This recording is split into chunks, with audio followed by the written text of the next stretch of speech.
All right, hi everyone. Hello, hello, hello. Welcome back. How's everyone doing? Good? Let's hear it. Good. Thank you. Yes, we're all doing well. I hope everyone's having a good week so far. I have an announcement for Monday. See, I see you after lunchtime on Monday, so I won't have a chance to tell you before. But there's actually a holiday called Constitution Day.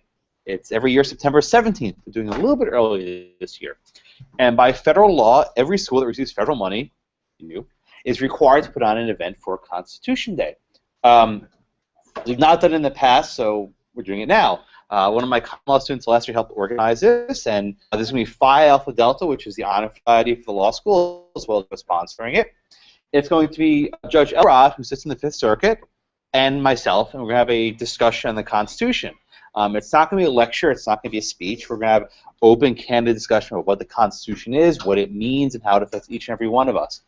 I strongly encourage you to attend. If no other reason, there'll be free food. But also, you actually will learn a lot. You're taking common law now. I think you'll have a lot to gain from it. So it's Monday at 12:20, the auditorium on the first floor, right when you walk in, the big one, and come on by. And that way you can have, let's see, almost 3 hours of Josh in one day, which is probably more than you should. It might actually have some Eighth Amendment problems, but I think you will you'll survive. Do you know what that joke means? Go open a Constitution with the Eighth Amendment. Go for it. Yeah, it's there. Anyway, yeah. I remember always keeping the left pocket because it's close to my heart, and that's why I remember it. I keep other stuff in the other pocket. It's true. It's true. Okay. Let's see. What's on your minds? Anything lingering from contracts of sale, deeds, land transactions? Any questions about that kind of stuff? Anything on your minds? Everything crystal clear? Believe it or not, this is Class 7. We're 25% done with the class. I know, right? It's crazy to think about that. There are roughly 28 classes, so we're about a quarter of the way through. Early school will be in 90 minutes. Yeah, it goes fast. It goes way too fast. Okay, so today we are talking about one additional aspect of land transactions, which is mortgages. And we'll spend one class on this. I don't know that I'll even come back to it at any other point, but it's fair game. And this probably more than other things will be something you use at some point in your life. So before I get started, I want to clarify some terminology, because mortgage is a word that people use incorrectly on a daily basis. And I hope after you do the reading today, you realize how you use the word mortgage on an incorrect basis. Okay? So there's two terms, okay? Mortgage and note. Now, a lot of you, I assume, have taken student loans, right? Sally Mae, she comes calling 6 months after graduation. Okay? A note is the actual loan. When Sally Mae gives you money to pay your tuition, or when the Department of Education gives you money for tuition, they give you a physical note. It's a piece of paper, right? And I'm sure you've read it. And it says, I, Josh, swear my life to Sally Mae in exchange for $5,000, right? Whatever it is, with an X% interest rate, whatever. The note is what you pay off. Each month, when you send a payment to Sally Mae, as you will all be doing very soon, you are paying off the note. At the very end, after you make your last payment, which I hope all of you get to at some point in your life, I'm getting there now, as you get to your last payment and you pay off the note, they actually give you the note back. It's yours. You can rip it up, burn it, seance, whatever you want to do with it. It's yours, right? That's not just a nice gesture that they give you back the note. Historically, you actually had to pay off the note and then afterwards they give it back. That's how you know that you don't owe any money anymore, because you no longer have the paperwork showing that you owe money. Okay? Same thing for a car payment. If you've ever had a car on installment payments, after you've paid off the last payment, they give you the title, right? If anyone's ever gotten that far. Okay. So if the note is a thing you're paying off, what is a mortgage? Okay. So to answer that question, let's take one step back. Why is a bank giving you all this money, right? Why is a bank giving you this note, which will give you $200,000 to buy a house? Okay. You want to answer? No, no, no. That's not my question. Yes, security. Okay? We'll get to interest in a little bit. Banks aren't stupid. Okay? They're not in the business of handing out blank checks to people. The reason why they're willing to give you a note to buy a piece of property is because they now have a cut in that land. To use the word security, which is the exact right word, a mortgage is a security interest. The same way that when you move into an apartment, you give them a security deposit, whatever, is a few $100s that you may never get back or you may get back, right? When a bank gives you a note, they place a mortgage, called an encumbrance. They place a mortgage on your property. The mortgage says, hey, if anyone else wants to buy this house, you need to go through the bank. You have to tell the bank about this. There's now a transfer in ownership. And if someone buys that piece of property, guess what? The mortgage is still on the land. The only way to remove that mortgage, to remove that interest, is by paying off the note. Now, to use another example, most of you, when you had student loans, you may have good credit, you may not. But they gave you money anyway, which is not a very good idea, but effectively results in lots of people who perhaps aren't creditworthy getting loans. Now, you may say education is important and we need to promote education, whatever. I don't want to have this debate with you. But when you're getting student loans, they don't do a background check. Now, if you walk into a car dealership and you had no credit, you know, they say this credit's bad credit, no credit, whatever. They don't actually mean that exactly. But if you try buying a car without any credit, you won't be so lucky. Now, if you want to buy a piece of property and you walk into a bank and you have no credit history, or maybe you declared bankruptcy, it's going to be really tough for you to get a loan because they know you're not a reliable person to pay back. Your only saving grace, in theory, is the fact that the bank now has a security interest in your property. So if you default, meaning you don't pay up your bills, they can take the house. The entire nature of why banks are in the business of giving out mortgages and loans is because they expect to be paid back. They're giving it to someone who's financially responsible, or alternatively, the bank has an interest in the land that they can keep if it's foreclosed, right? Without this line assumption, banks would never give mortgages. Okay? Now that's how it's supposed to work. In the last 20-something years, and the book does a decent job explaining it, that's not how it worked.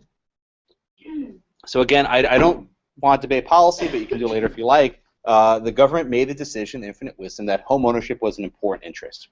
Good, bad, doesn't really matter for this purpose. And to that end, they said we need to get more people buying homes. So a problem with that is people who don't have a lot of money tend not to have very good credit. They can't obtain a loan under normal circumstances. They can't walk into their neighborhood savings and loans and say, hey, you know me, I've had an account here for 5 years, give me a loan. That won't work. So the government began doing was guaranteeing loans to certain people who were not having good credit. So the market was often called subprime. I'll explain the name. People with good credit were called prime, right? They were prime buyers. They're good shot at repaying it. People below that were subprime. Okay, that's where the phrase subprime comes from. You may have never even heard the origin of it. So the government began to back and guarantee all these subprime loans. They did more than that. They actually encouraged lenders, and in many cases required lenders, to write mortgages to people who had very little chance of ever paying them back. Now, under a normal circumstance, the banks would never have done this because they realize it's a bad investment. But if Uncle Sam is backing these investments, if Uncle Sam's paying for them no matter what, free money, right? If there's a 100% chance the government will pay back this mortgage, I'll write it to anyone off the street.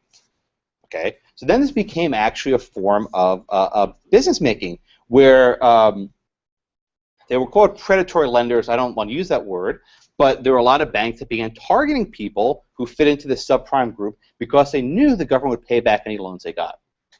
Okay, so you can see the problem here, right? Lots of people are getting loans for houses that have no chance of ever paying them back. All right? What makes this worse is that many of these loans were called zero down. Everyone knows what I mean by that? You put no money down. So in other words, usually if you want to buy a house, you put down 10%, 20%, whatever it is. For people who didn't have a lot of money, they could walk into a bank, put down $0, get a low interest rate loan with no credit. Okay? Okay, so now what happens? This is wonderful for the people living in these homes. They get these houses for free, don't put anything down. Okay? But what happens when values of the houses drop significantly? Say when you bought the house, it was worth, make it easy, $100,000, right? And you put nothing down. You have no skin in the game, right? You put nothing to the house, and you're just living there. Then there's a real estate market crash. The next month, the value of the house drops down to $50,000, half. Again, you've put nothing down to the house, but you're still going to be expected to make payments as if it were worth $100,000. Everyone see the problem? You're making payments on a house that's worth 100 that's only actually worth 50, and you put nothing to the house. So what's the logical thing to do there? Walk away. And this is in large part what happened 2008 to 2010-ish with the subprime meltdown. You had hundreds of thousands of homeowners who were in houses who didn't make their payments, they didn't put anything down, they had no interest in the house, couldn't afford the payments, so the best thing to do is simply just walk away. Let the bank foreclose on it. Okay? So what happens now? All these banks are going to Uncle Sam, going to Fannie Mae, please pay off this loan, pay off this loan. And what happens? Basically goes bust. They weren't expecting all of these people who had these guaranteed mortgages to come calling at once. So it required a massive bailout to basically take care of all these mortgages that were never supposed to be paid out in the first place. Okay, that in a microcosm is what the subprime meltdown was. It gets even worse because a lot of the times these mortgages, which might have been written by one company, were chopped up and sold to different companies, right? Because they're backed as a security, it's no different than the government backing a savings bond or security bond. So people actually traded these mortgages. So often your mortgage might have been written by one company, sold to a third, and managed by a fourth. And all these companies were hedging on the fact that the government could bail out and cover all the loans. So this was a mess, huge mess. And I don't know if any of you had experience with this, and I welcome you to raise your hand if you have. But this resulted in a lot of people losing their homes, leaving their homes, and there's a lot of homes that are lying dormant and abandoned, I'm sure, in your neighborhoods because it became cheaper for someone just to walk away from the house to try to live there. Okay, so that's the subprime mortgage meltdown in a nutshell. And to prove we've learned absolutely nothing from this tragedy, I turn your attention briefly to the student loan market. This is the next bubble to burst. I hope you appreciate this, and if I'm telling you something you don't know, just pay attention. Generally, when you acquire debt, credit card debt, car loans, whatever, right, and you can't pay it, you can file for something called bankruptcy, which basically tells the government, I can't pay my debts, let's try to work something out, let's try to restructure this, I'll pay these people first, I'll pay these people second, right? Student loan debt, you cannot get rid of in bankruptcy. What used to happen in the 1970s was that, imagine this, you're 22 years old, you just graduated college, you have all this debt, you have no credit, declare bankruptcy. You have nothing to lose, and just write off your student loans. Okay, so this happened, and Congress said, wait a minute, we're on to you youngins. So they said that you can't get rid of student loan debt through bankruptcy. Okay? And this is probably terrible advice, but in many respects, it's better to take on credit card debt than student loan debt, because you can actually discharge that if you have doubts whether you can pay it off. The interest rates are usually more for credit cards, but at least if you're bankrupt, you can do something about it. So in the not too distant future, I fully expect, as many people become unable to pay their increasing student loan bills, that there will be calls for a bailout of student loans, and there will be massive bankruptcies. It's a really bad situation. We're all going to get screwed, and I say we as someone who has close to 6 figures in student debt. We're going to get screwed. It's going to be really bad. And don't expect a bailout of your debts So be very, very prudent when you take out money during law school. Be very prudent about the amount and the interest rates. Yeah. The mortgage bill will burst and the default rate at 33%, and right now the default rate for student loans is at 33%. Okay, so basically what he said was once you hit a critical mass of a number of people just walking away from their houses and not paying their mortgages, that's when it busts. And I don't know these numbers, but there's a significant number of people now who are just defaulting on the student loans. But the difference is you can't walk away from your student loans. They will chase you to the ends of the earth and even into the afterlife.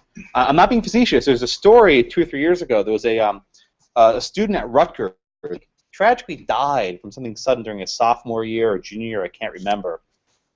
And he had accepted loans for, I guess, his first 2 or 3 years of education. The kid died, right? It was really sad. Okay. After a number of months, the company starts sending all these threatening notices to his house saying, pay up. And his mother's like, he's dead. They said, okay, then you can pay. And they actually went after the mother because she had co-signed the loans to pay it.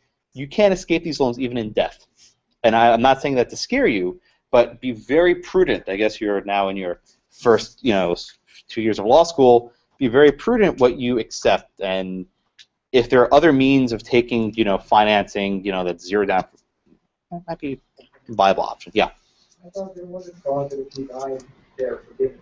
They may be. It's up to the creditor. So actually, I think Sally Mae took the position that we will no longer pursue you after you're dead, but I don't think Citibank and others have. So keep that in the back of your mind. Yeah. Other hands. Debt's a bad thing, and the monthly payments do creep up on you. They really do. It hits you 6 months after you graduate. That's the way it works. 6 months after you graduate, they come knocking. The rub is, so you graduate in May, right? Bar results come out what? October? Student loans are due December, January. So, yeah, that's it. Okay. Now they scare the crap out of you. Let's talk about mortgages for a bit. This is important, though. This is probably more important than talking about mortgages for you to consider for your financial well-beings, because the most students just say, "Oh, of course I'll pay it off. I'll get a high-paying job," and then if it doesn't happen, you're in trouble. All right, everyone, ebullient and cheerful now. Private student loans, federal student loans, you're same deal. You can't discharge them in bankruptcy. Yeah. Okay. I love this class. I do this every year to give a in my Property 1 class when we do marital property. There's this one case which you probably studied about the value of a business degree. Remember that one? So I give an entire discourse in class at the value of a law degree. I should have brought the numbers here. I don't have them on the top of my head. It's actually a very difficult question to assess how much does having a law degree over just a bachelor's degree add to your lifetime earnings. The good news is that for most lawyers, and this is basically the top 75% of lawyers, not by what school you went to, but just by the top 70% of earners of lawyers, law school is a good investment. For the bottom quarter, it's close to a wash, and for a small sliver of people, it doesn't add much. And this works by factoring in how much was your tuition, what was your opportunity cost of not doing something else, student loan debt, etc. But for the overwhelming majority of people, having a law degree does add to your income, as well as perhaps improve your personal well-being and give you a meaningful profession. So there are grounds for optimism on that front. But just keep an eye on your debt. Questions on that? I don't want to talk about it now, but it's important for everyone to just be cognizant of this. Because when I was in law school, they were not very forthright with how these loan things work. So yeah, sign this, sign that, sign that. Like, boom, I have money. Anyway. No? They actually make us go through now to get student loans from the government. They make you go through this little class. You have to like project your end, and they try. Okay, I'm glad things have gotten better, I suppose. Yeah, it's a dangerous cycle when you use loans and schools can increase tuition knowing students will pay it. This school actually, I will say, in credit to school, we do try to keep the tuition low. I mean, this is something and I'm sure you appreciate it, we actually do, for a private college, we have one of the lowest tuitions in the country. It is.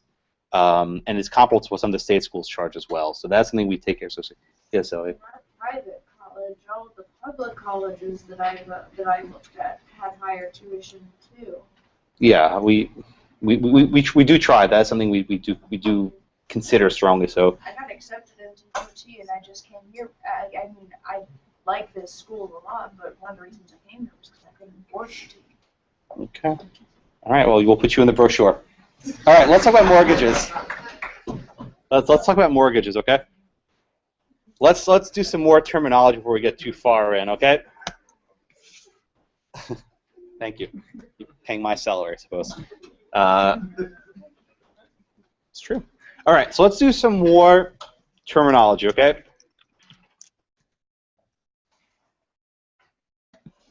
I can never spell this word. Mortgage. It's not how it's supposed to be spelled. Mortgager, right? Okay. So I want to show you a trick that you'll use throughout all property, okay? Very often in property, you have these words that end with or e. For example, grantor, right? Transferor, right? We have now mortgager. And then we have some words that end in ee, like grantee, transferee, right? Here's a very easy way to remember which is which, because it gets extremely confusing. Okay? You know that one of them's giving something, right? And one's receiving, right? One of them's granting something, and one of them's receiving the grant. The easiest way I've found to remember which is with E, think of like me, right? That's one who's receiving. So the grantee is the person receiving the grant. The transferee is receiving the transfer. Okay? And then, if you know that one, you know the other one is giving. The grantor is giving the grant. The transferor is making the transfer.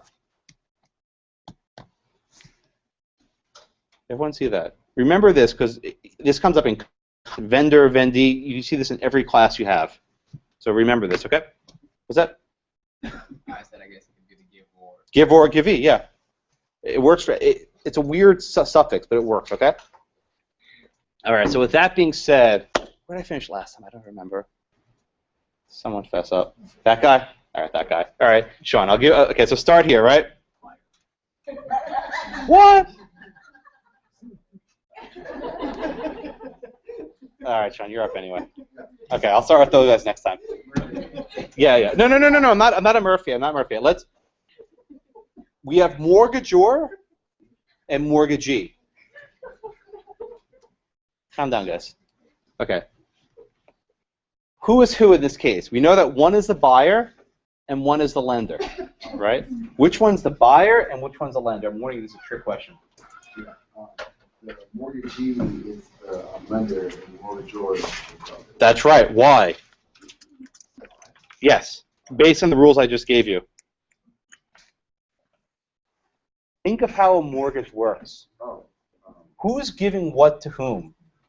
The mortgagee, the one that's basically receiving the securities. Yes. Which is mortgagor's giving the securities. Yes.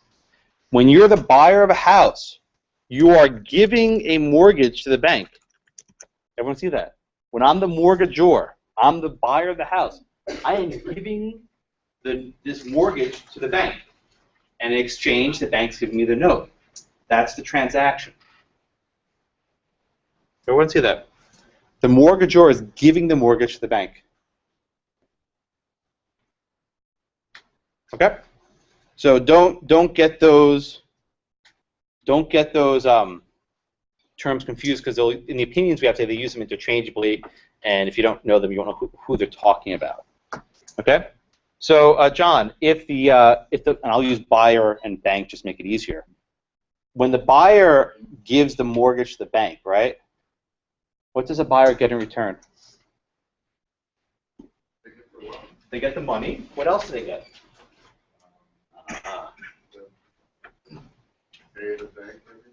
Huh. Do they get to live in the house? Yeah. Under what conditions? As long as they long as they keep holding their obligations. So would you say they have it fee simple? No. What do they have then? They have What do we call that? What interest? equity. Equity. Okay, good. The buyer gets something called the equity in the house. We often say, oh, I have so much equity in the house, money into it. That's not exactly what it means. Equity means that you have some sort of interest. Now, let's be clear. You don't own the house outright. You only own the house subject to the mortgage you gave to the bank. But you live there. You have some sort of equity. Derek, what, and I think John said it, but how long do you keep that equity for? In the house, yes. When you move to the house, you get the note, the bank gives you an equity. That's your right to stay there. When would you lose that equity? What are those obligations? Pay. Okay? If you don't pay up on your note, the bank can actually move to close, or if it might be cool, foreclose your equity. Aha, that's where the word comes from. The bank is actually foreclosing or closing on your equity. They are canceling out your property right in the house, and they're going to take it back. They already own the land subject to the mortgage, so they can just cancel it out. Everyone say that. That's actually what foreclosure means. People use these words, some of the origin. You're actually closing out the guy's equity. Now, a common law, this was a very brutal process, right? You owe money to a lender. You don't pay up. Money's due, say, the first of the month. You don't pay up. Okay, second of the month, he comes with his thugs, and he forecloses your equity and kicks you out. That's it. That was it. He foreclosed your equity, right? So the common law, sorry, actually, it would be the equitable courts, the courts of chancellery, they got involved, and they said, you know what? In order to foreclose an equity, you need to come to a judge first, right? And the court might say, okay, you know what? As a matter of fairness, let's give this guy another month. Maybe he'll get some more money to pay up, right? This is what became known as a foreclosure process. A court would get involved to set the times by which you had to pay up, and if you didn't pay up, the guy could take it. But even then, that wasn't considered fair enough. Why would the bank be the only one who can take it? Maybe someone else might want it, and they can actually put some more money into it. This became known as a foreclosure sale. The foreclosure sale was administered by the courts to make sure that there was a fair opportunity for any piece of property that's been foreclosed on to go onto the market, right? Maybe the original owner can come to the foreclosure sale and have the money. Maybe some neighbor can go there and spend some more money. But the idea was it wasn't the bank dealing with itself. It wasn't the bank foreclosing ownership. There was now going to be other possible parties who can come into the process. Okay? It's interesting, much of the laws we have today developed to protect debtors. So most of these foreclosure laws were aimed at protecting debtors from having their houses ripped up from underneath them in a very hasty manner. Okay? Questions? Okay, so there are two terms which the book discusses which are not too important, but it's good to know. Lien theory and title theory.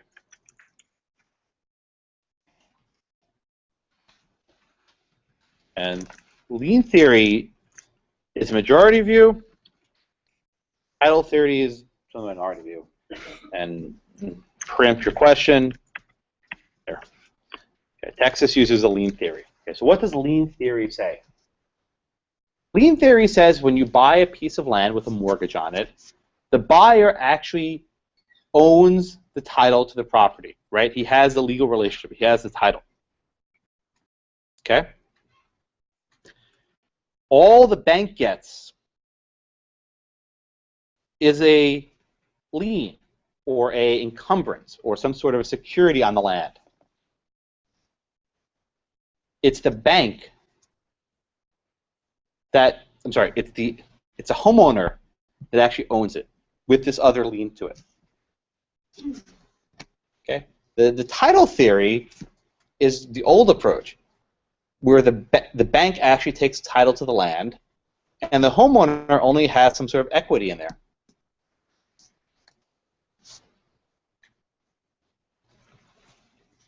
Okay.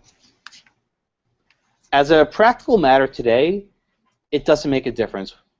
Whether you're in a lien state or a title state, it makes every state by statute has imposed very rigorous foreclosure proceedings.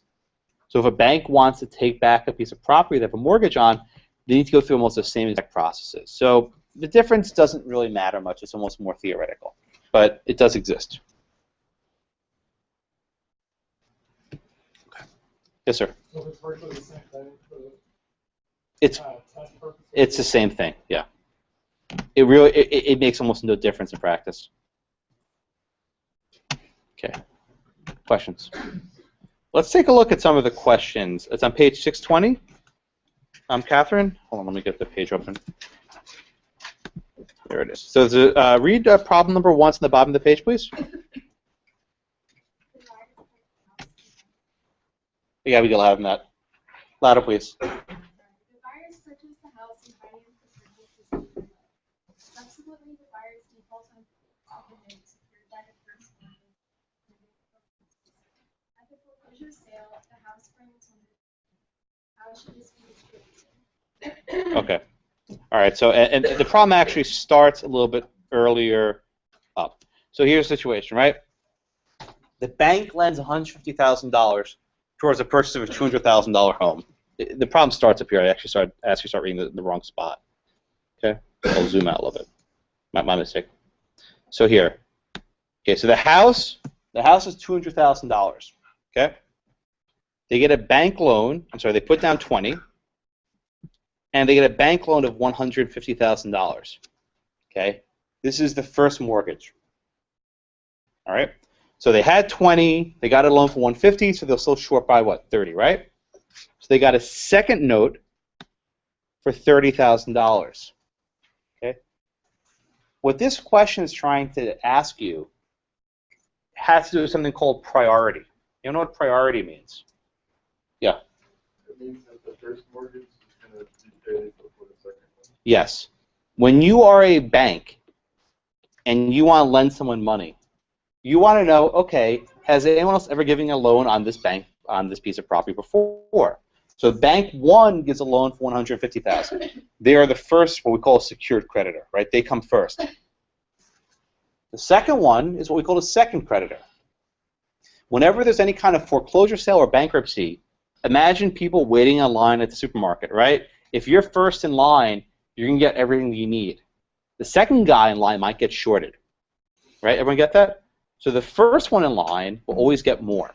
So let's go now to the question, right? The sale brings in $100,000, right? That's all that's brought in. Even though the house is worth $200,000, the sale brings in $100,000. So Catherine, how much of that goes to the first bank? All of it. Everyone see that? If you're the first in line and there's only $100,000 brought in and your note is worth $150,000, you take it all. Catherine, does the second bank get anything?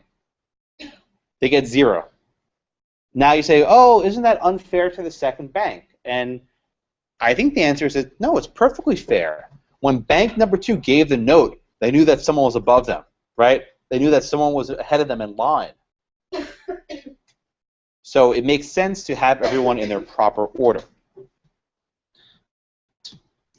The next sentence says, what happens if the foreclosure price was $160,000?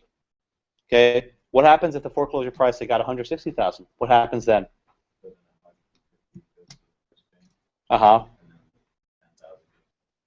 Yes.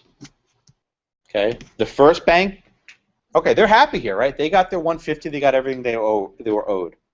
The second bank, even though they wrote a note for $30,000, they'll take the $10,000. If you ever hear the expression "pennies on the dollar," like at a foreclosure sale, Sometimes you take what you can get because you'll otherwise get nothing. Okay? All right. So questions of that? All right. So Haley, well, let's go back to the first one, right? Let's say that only 100,000 was sold. How do you think Bank One's going to feel about that? They're going to be upset. Why? Because they don't get paid back the whole amount. Okay. They're going to be short $50,000, right? So Haley, what do you think the bank's going to do if they're short $50,000? What do you think they're going to try and do? Where do you think they're trying to get it from? Well, the buyers. Yeah. If the foreclosure sale doesn't bring in enough money, which is often the case, the bank will try and go after the buyer. This is what's called a deficiency judgment. Deficient, like short. They're trying to make up the deficiency. A deficiency judgment means the bank goes and sues the homeowner for the difference.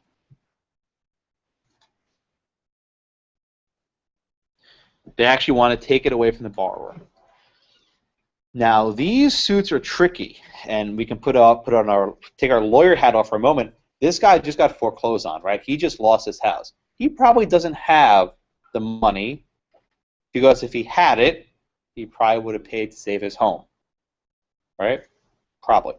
But say for whatever reason you have a situation where the homeowner knows he's going to lose it and doesn't care. Maybe the house is decreased in price, he doesn't want to pay for it, he walks away. But he has other assets.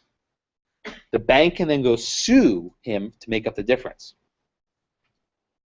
Okay? So,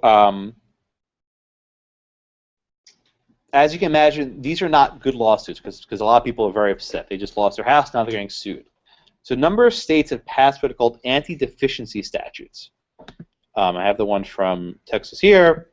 And what the anti-deficiency statute basically does, where is it?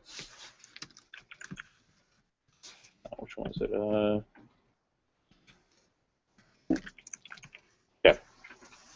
So this is the anti-deficiency statute, right? What does this mean?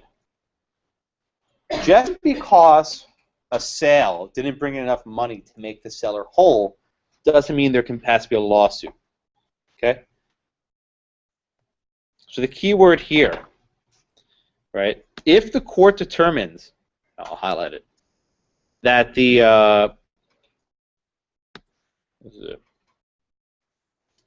so if the court determines that the fair market value is greater than the sale price, then you get a deficiency judgment. In other words, if the house takes in $100,000 at the foreclosure sale, but the fair market value is $150,000, the lender can sue for that difference. So the court looks, at least in Texas, to what is the fair market value of the house. The fair market value. This actually might play into the next case where it often happens that the bank deliberately sells it for a low price because they're the ones buying it. And we'll do this in a few minutes, but often at foreclosure sales, the only person bidding is the bank, which is kind of an odd situation, but the bank has every interest of paying as little as possible, just enough to cover the costs, just enough to cover their losses. So at least here, the court will look to the fair market value. Now, if you're in a situation where, say the neighborhood, every house in the block got foreclosed and, the houses are worthless, you're not going to get very far, because there's not going to be much of a difference. All right, everyone get that? Yes, sir? Can the second mortgager also go after them? Only after the first one's done. So this is what I mean by priority. Usually what happens is they all go into court together, usually in a bankruptcy proceeding, right? And the judge basically says, okay, your bank, you're first in line, you're second in line, you're third in line, it goes all the way down. And it's like, you get as much as you can, then whatever's left over, you take as much as you can, and if there's anything left over, they get the scraps.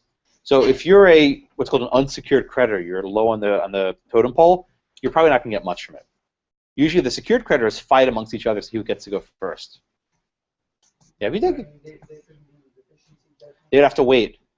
Assuming the person's in bankruptcy, they would have to wait and take their turn. Even with this, what would probably happen is you'd have the two banks involved would bring the lawsuit together, and then the court would divide it up 150 to the first one, 20 to the other one, however it breaks down. So there's like a passage in the book that talks about the different types. So this one in Texas, it's the measure of the deficiency judgment is the difference between principal and fair market value. It says here the difference between the fair market value and the sale price of the real property. So how much is sell for at the foreclosure sale versus how much should it have sold for at the foreclosure sale. And then if there's no fair market, then it's the difference between the principal and the sale price. Wait a minute, there's always a fair market value. It says if nobody Okay, hold on. requests a determination of the fair market value. Oh, okay, I see what you're reading. I mean, that will almost always happen. So it says if no party requests determination, yeah, basically if there's no evidence whatsoever about what the fair market value is, the court can kind of make one up. Okay. Yeah, based on the sale price. But generally speaking, when you're bringing suit for a deficiency judgment, the way you defend is say, hey, this house wasn't worth nearly as much as it should have been. Right, that's your defense. The house was worth nothing. There's no deficiency. Okay. Let's ask to the So when they are selling after the foreclosure and selling it and they're trying to get that price as close to the mortgage price as possible, are they not including what the I guess the original borrower had already paid? Well, so going back to the example in the book, right? It oversimplified a little bit. The first note here says 150, right? Presumably, over the number of years, they paid off some amounts. Say they paid off 30,000, then the actual amount the bank would have to foreclose on is only 120. In other words, the amount paid into the note over the years, the bank doesn't get to double dip. That's already been decreased. And it occasionally happens where you know, the house sells a foreclosure for even more than the sale price. And when that happens, sometimes the buyer can come in and maybe try to claim more money, but that usually doesn't happen. You foreclosure, they dump it for low prices. Okay, questions? Let's do the first case. Katie? Katie, tell us what happened in Murphy versus Financial Development Corporation from the state of New Hampshire. Live free or die. What happened in the case?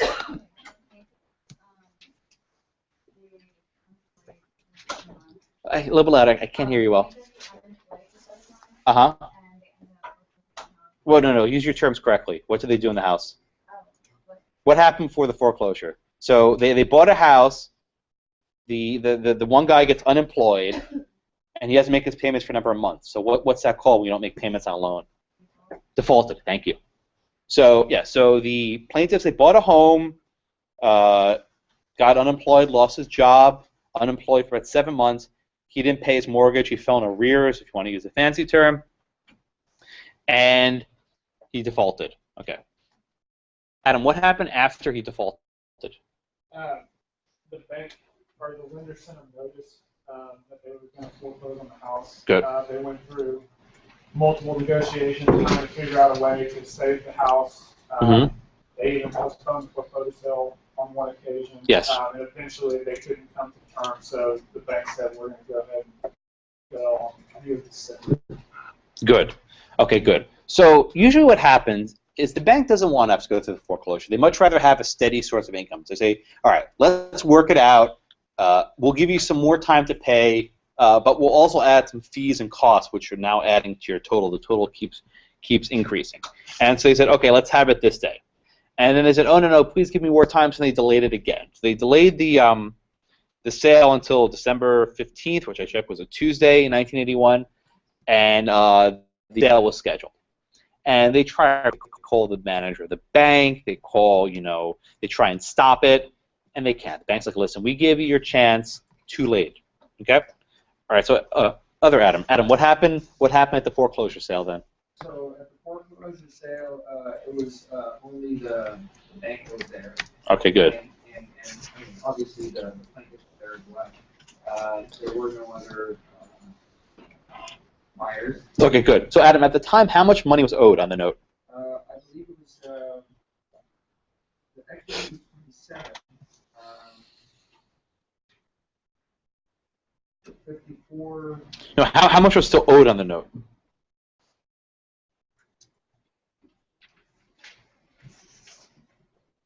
You said it, 27. Okay, I thought 27 was how much the equity was. That's what was still owed. That's what the equity is. That's how much is actually still owed on the loan. You see, there was $27,000 left on the loan because they already paid off some of it. Okay, so there's $27,000 left. Right. So Kevin, you're now the lawyer for the bank, right? You know how this works. You show up for a foreclosure sale on a snowy afternoon. You're going to be the only one who's there. No one else wants this dump. What is your ideal point to sell and your ideal point to buy this property? You want to spend as little as possible. Good. So there's $27,000 owed on the loan, right? That's a debt that has to be covered, right? What do you? Exactly $27,000. Everyone see why this is. The bank doesn't want to pay a penny more than they have to. And since they're the only bidder who's there, no one's driving the price up. So they make one bid for the exact amount that's owed on the note, $27,000. Going once, going twice, sold. Done. Poof. Okay? But then, after they buy it, a couple days later, what happens, Monica? They sold it. For how much? 38, yeah. 2 days later, right? 2 days later, somehow, conveniently, they meet someone who wants the property. This is probably a setup. If I had to guess, this was a deal and they did this stuff all the time, right? They buy it to foreclosure and they flip it to someone else. Probably what happened. They find this other guy and they sell it to him. They make an offer of 40. He says 38. Done. So in the span of what, like 2 days, they made an $11,000 profit overnight. Turned around. Yeah. This is probably a dumb question. No, it's not. They bought it for $26,000. Themselves. So they just It's taking it from one hand, putting it to the other. So if you want to be very precise, it's not a stupid question. On their ledger book, they had a debit of $27,000. So they had in another account 27 positive. 0. They basically wiped off the debt. Right? I mean, in theory, the bank could have bought it for $1, and they still have had a $26,000 debt to themselves. So basically, they paid off their own debt, but in the process, they got the entire house, which was worth more than 27. Yeah. My understanding of the word equity was that it's the amount that the homeowner has into the house, as opposed to what's owed. Well, in this case, it was both. So in this case, what's interesting is the numbers are deceiving. The fair market value is $54,000, and they had $27,000 left on it. So it's. I mean, in this case, it happens to be the same number, but don't get too caught up in that definition. It's not too important. All right. So as you might imagine, the homeowners who were just kicked out of their house, they find out and they're probably pissed off. All right. So Leda, what happens? So the owners want money from that because Yeah, right. They want their cut. yeah, because it was fair market value before. So then the court says that for them to get that money back, they have to support bad faith. They have to support that they didn't act in due diligence and then they didn't cut. Okay, good. All right. So I think I forgot to ask a question, but effectively, the bank was negotiating against itself. That's a very difficult position to be in. I mean, I'm sure all of you are very smart, honest, and ethical people, but if you ever have the obligation to negotiate against yourself, you're not going to make the price very high. But even so, the banks are what are called fiduciaries, right?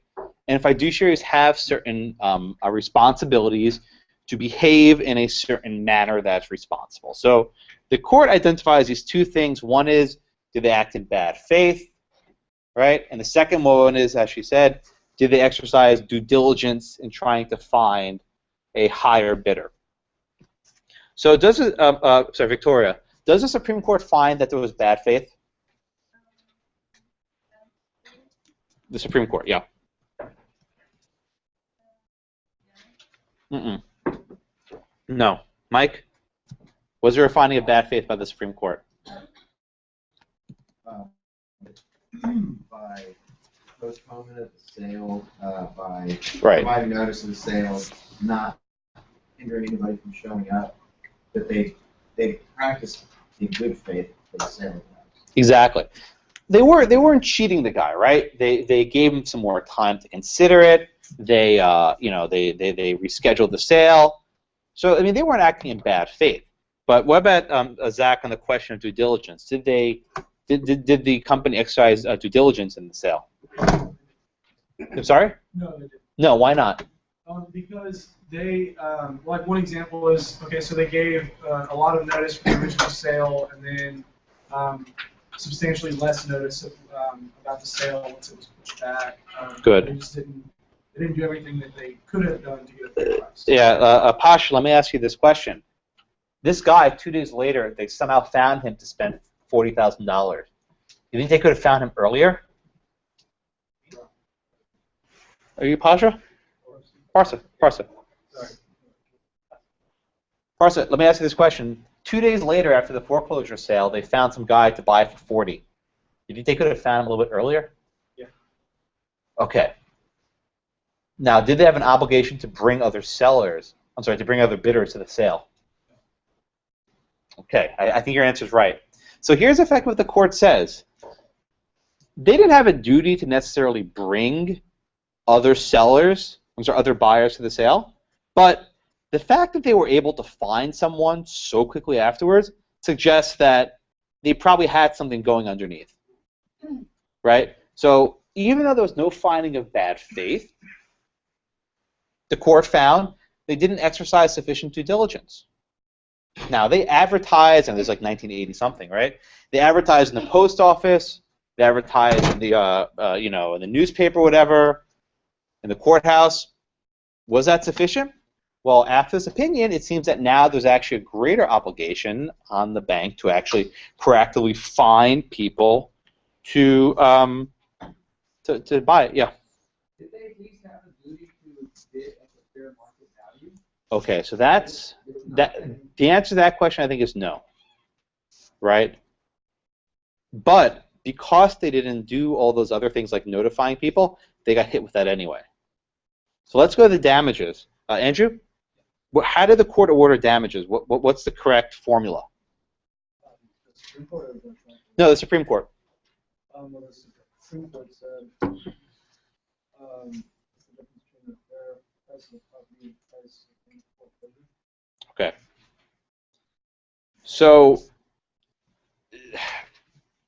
basically what they say is that you need to look at, what's the fair market value and what's the price obtained at the sale. And let me go back to this Texas statute, which we looked at a couple of minutes ago. And that's pretty much the same thing that we have here, right? Is there a difference between the fair market value and the foreclosure sale price? The reason why the fair market value is a good number, right, is because it takes into consideration things like, did people actually want this property, right? You can imagine if you put a property up for foreclosure and no one showed up, that might mean it's not a very popular product, not a popular property. So this actually makes it a little bit easier for the buyer to recover because it's a more realistic assessment of what could have been had. It also makes a duty for the lender to try to get a better value. Because in this case, right, the court found the fair market value was 54 and they only sold it for 27. There's a big gap between it. Now the bank's on the hook for. So the bank knows that the value of the house might be higher. They'll try to sell it for more money so they don't get hit with one of these judgments. Everyone see this? Let's see. This case, what happens if there's $27,000 left on the note and they sold it for 26? What could the bank have done there? Okay, so here's what gets interesting. Say the bank wasn't so honest. Say they didn't hit it at 27. Say they were the only bidder and they bid 20, and they sued the guy for $7,000. I think in a case like that, you might actually find some bad faith, that they actually were deliberately trying to underpay it for the purpose of screwing over the poor homeowner. So at least here, the homeowner didn't incur any additional costs. It kind of washed even. But even so, they could have gone more. Anyway, so even though they sold the house for 40 or 38, the court still found the fair market value is 54 because they said that guy underpaid also. So interesting calculations. Okay. Yeah. So like when you see like these horrible reality TV shows where they're buying foreclosed houses and they're buying houses in Arizona that are $350,000 houses for $85,000 to $100,000. Do they get around all that by saying because there's multiple people there bidding war that was just what? I mean, if there's a bidding war, that's the best they can do. But let me take a step back. When you said that the fair market value is $350,000, if that's actually the fair market value was, and bidders would be paying that. There's probably a foreclosed house, not in a good neighborhood, whatever. They're trying to fix it up. The value is actually a lot less than what the fair market value, what the sticker price is. So another hand? No? Yes, sir. Well, they're actually I knew a guy who in Oklahoma he pay attention to these foreclosure sales. Oh, really? And you go in there, and he knows people at the banks, and they know that they can't take lower than a certain amount, but it doesn't have to be market value. So you pay, that nobody shows up. He pays lower, well lower than market value, but it's a fair price or whatever. And so he gets it for lower than market value, fixes it up, and flips it for over market value, makes it quick profit real quick. I see commercials for that all the time. Flip properties, right? Yeah, I don't fix things. Zoe. My dad used to do the courthouse when he would go around doing foreclosure sales for his clients, and from what I remember, most of the time there was no one there, and if there was someone there, almost everyone there was just a vulture looking to turn a quick profit. I mean, no one else really would bid on it. As soon as they heard the opening bid, if it was not crazy low below the value, they would just all walk out. Interesting. So, any other questions on this? Comments? So, what's interesting is that about foreclosure sales is that they're very strictly regulated as far as when they're held, the timing, how much notice has to be given in advance. And it happens very rarely that a buyer a homeowner can actually get the foreclosure sale set aside. Right? Say, for example, the statute in a state requires, say, 30 days notice before you hold a foreclosure. And they hold it on day 29, right? Say there's a calculation error in the number of days. You can get that foreclosure sale set aside, even if someone else already bought it. The weird part. You can actually buy a piece of property at the foreclosure sale, think it's good and clean, right? But you find that the foreclosure sale was void, it gets set aside. So imagine that you move into a house that you think you foreclosed, that you bought from a sale, someone else kicks you out. It's very difficult, though, to get that aside. It's also possible to cancel foreclosure sale. Price obtained was so low that it, and this is the phrase, shocks the conscience. If the price the mortgage got was the bank got was so low that it shocks the conscience, and it's mentioned in the books, you can actually get the foreclosure sale set aside. But that's really hard. I mean, we're talking not like half price, but like a pennies on the dollar. So in this case, the bank wouldn't have sold the house right away afterwards, or they would have brought somebody else to do counter bidding towards them. Would that been okay? So the bank would be bidding against someone else? Well, I mean, if they would have brought one of their own people to do, bidding. Against himself, though? Yeah, I mean, you're still bidding against yourself. All right. Okay. One other note the book makes, which should be obvious, is that when you have a piece of land and you have a mortgage on it, and you sell it, the person who buys it from you takes it with the mortgage on it. Unless you decide to pay off the note as part of the sale of the proceeds of the sale, you can't get rid of a mortgage by selling the land. It stays with the land basically forever.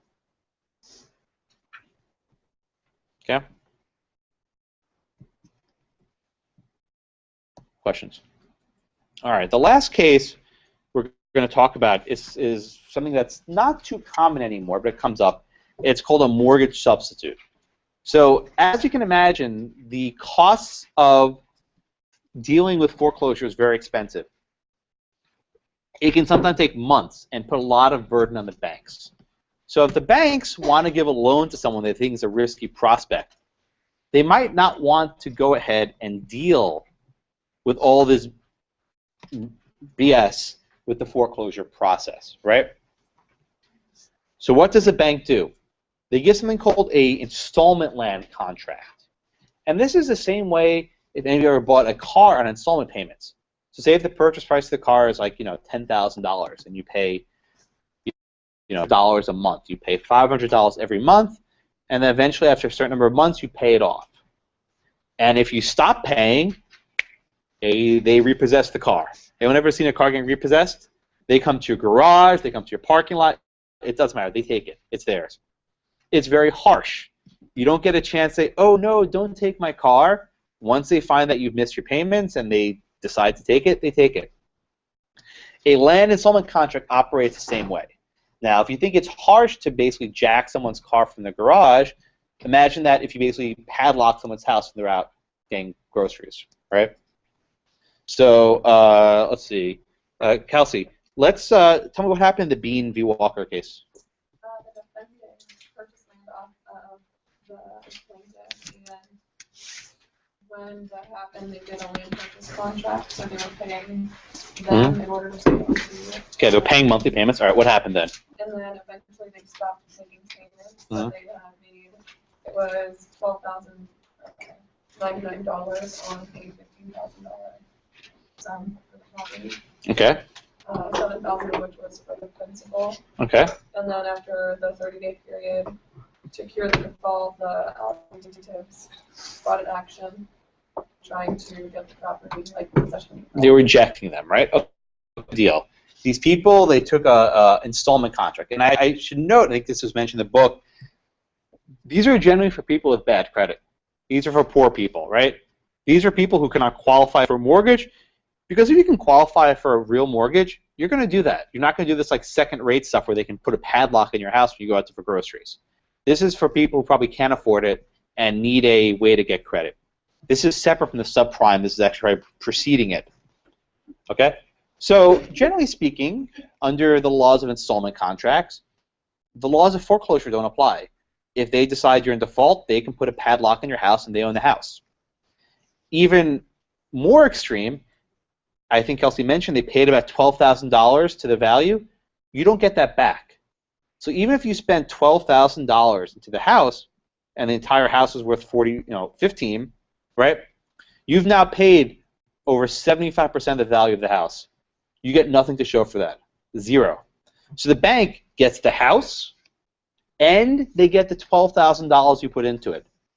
With a mortgage, whatever you put into it, it decreases the equity, and the bank doesn't get to keep above and beyond that, right? So in other words, even though they paid $12,000, they're now out of luck. Okay, it's a harsh result. So Michelle, what happens in the court? In the lower court, they granted summary judgment to the plaintiffs. But then they said, but then the Supreme Court said that if it was a contract-based case, then they would keep the ruling, but they have to take into consideration real property.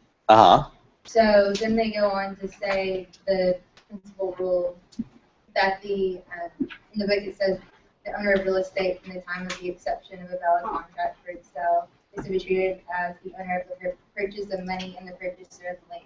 Okay. To be treated as the equivalent. Simply put, what did the court do here? Well, they overruled the trial. They did that, but what did they do? What did they do to the state of the law here? Yeah. So Claire, how did the Court of Appeals here change the law?